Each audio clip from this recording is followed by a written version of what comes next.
Dans cette vidéo, vous allez apprendre à déterminer l'unicité de la primitive. Propriétaire. D soit f une fonction admettant une primitive sur un intervalle k. On peut noter cette primitive par grand F. C'est-à-dire, si on dérive grand F, on trouve petit f. On peut noter cette primitive par grand F. C'est-à-dire, si on dérive grand F, on trouve petit f. On dit y0 un nombre réel et x0 un élément de k. Il existe une primitive de f sur k et une seule qui prend la valeur y0 en x0. C'est-à-dire que si on a une fonction ici f, grand F, et si on dérive grand F, on trouve petit f. On dit que grand F est une primitive de petit f. Maintenant, pour que grand F soit unique, parce que si on demande qu'est-ce qu'on a dérivé pour trouver petit f, vous allez me dire que c'est grand F de x plus une constante c. Ils vont vous donner une condition initiale qui va vous permettre de trouver k. En vous disant par exemple de trouver la primitive de petit f qui prend la valeur y0 en x0. Je disais, quand on dérive grand F de x, on trouve petit f. On dit alors grand F est une primitive de petit f. Maintenant, si on vous demande qu'est-ce qu'on a dérivé pour trouver petit f, vous allez me dire c'est grand F de x plus une constante c. On peut vous donner une condition initiale permettant de trouver c. En disant par exemple, trouver la primitive de grand F, la primitive de petit f plutôt, qui prend la valeur y0 en x0. Cette condition initiale vous permet d'avoir une primitive et une seule.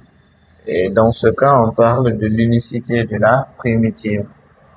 Lorsqu'une condition initiale est donnée pour trouver c, on parle de l'unicité d'une primitive. Avec l'exemple là, on va mieux comprendre. Déterminons la primitive de la fonction f de x qui prend la valeur 4 en p. C'est la primitive qui prend. Déterminons la primitive de la fonction qui prend la valeur 4 en p. C'est la primitive qui prend la valeur 4 en p.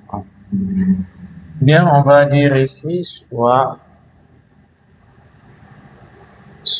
grand f de x, la primitive, soit grand f de x, la primitive de petit f de x. C'est-à-dire, si on dérive grand f de x, on va trouver petit f de x.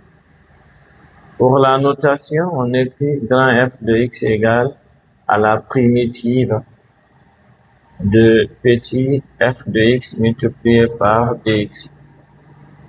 Grand f de x égale à la primitive de petit f de x dx. Ce symbole veut dire primitive de petit f de x. Bon, dx ici, dx montre que la variable considérée c'est x. Tout comme en physique, on vous dit x égale à dt. Vous savez, pour dériver x, il y a une façon d'écrire. Il y a certaines qui écrivent dérivée de x, vont mettre en bas dt. On dérive x par rapport au temps. C'est-à-dire dt ici nous dit simplement que la variable considérée c'est t. Tout ce qui n'est pas multiplié par t est une constante. C'est effectivement le même rôle joué par dx. dx montre ici que la variable considérée c'est bien x. Grand f de x égale à la primitive de petit f de x Petit f de x, c'est dx multiplié par dx. F de x égale, on dit primitive de 2x, la question elle est simple. Qu'est-ce qu'on a dérivé pour trouver 2x? 10 c'est x au carré plus c. Maintenant, une condition initiale est donnée pour trouver c. On a dit de déterminer la primitive de la fonction là qui prend la valeur 4 en 1.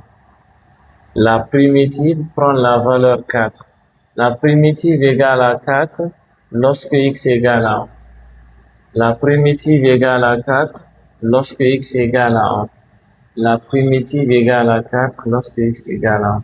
La primitive prend la valeur 4 en 1. Ça veut dire que f de 1 égale à 4, c'est la primitive qui est égale à 4. On dit la primitive prend la valeur 4 en 1.